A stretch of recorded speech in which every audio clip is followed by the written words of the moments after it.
بسم اللہ الرحمن الرحیم۔ السلام علیکم ورحمۃ اللہ۔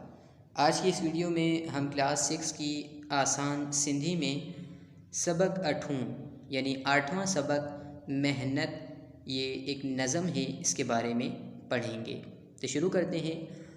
زمانے میں نالو ودھائے تھی محنت، ترقی جا نغمہ بدھائے تھی محنت، کنجی کامیابی جی آہے ایہائی، جو منزل تے آخر رسائے تھی محنت، کندو جے کو محنت سو خوشحال تھیندو، سنیائی جے غم کھاں بچائے تھی محنت، گزر تھی تھئی عمر آسودگی میں، نہ کہیں جے اگیاں ہتھ ٹنگائے تھی محنت، نہ محنت کندڑ آہ محتاج کہیں جو خوددار سب کے بنائے تھی محنت، جمالی رہن جی گھروں آبرو ساں، تا عزت ساں ہر دم رہائے تھی محنت۔ علی بخش جمالی اس نظم کے شاعر ہیں۔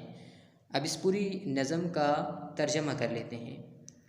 زمانے میں نالو ودھائی تھی محنت، یعنی محنت زمانے میں نام روشن کرتی ہے، نام بڑھاتی ہے۔ ترقی جا نغمہ بدھائی تھی محنت، یعنی ترقی کے گیت سناتی ہے محنت۔ کنجی کامیابی جی آہے ایہائی، یعنی کامیابی کی چابی یہی ہے، جو منزل تے آخر رسائے تھی محنت، یعنی جو منزل پر لے جاتی ہے محنت۔ کندو جے کو محنت سو خوشحال تھیندو، یعنی جو محنت کرے گا وہ خوشحال ہوگا، یعنی انسان اگر محنت کرے گا تو وہ خوشحال ہو جائے گا۔ سنیائی جے غم کھاں بچائے تھی محنت، یعنی مفلسی کے غم سے محنت بچاتی ہے۔ گزر تھی تھئی عمر آسودگی میں، یعنی ہوتی ہے بسر زندگی آسودگی سے، خوشحالی سے۔ نہ کہیں جے اگیاں ہتھ ٹنگائے تھی محنت، یعنی نہ کسی کے سامنے ہاتھ پھیلاتی ہے محنت۔ نہ محنت کندڑ آہ محتاج کہنجو، یعنی محنت کرنے والا کسی کا محتاج نہیں ہوتا، جو خوددار سب کے بنائی تھی محنت، یعنی محنت سب کو خوددار بناتی ہے۔ جمالی رہن جی گھروں آبرو سا، یعنی جمالی آبرو سے اگر رہنا چاہتے ہو تو عزت سا ہر دم رہائے تھی محنت، تو عزت سے ہر دم رہنے دیتی ہے محنت۔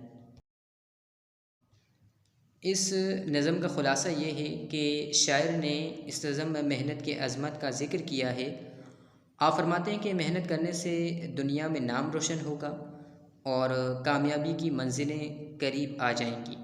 محنت کرنے سے انسان کو بہت فائدے حاصل ہوتے ہیں اور انسان کسی کا محتاج نہیں رہتا، بلکہ محنت کرنے سے انسان خوددار بن جاتا ہے۔ محنت کرنے سے ہی انسان خوشی کی زندگی بسر کرتا ہے۔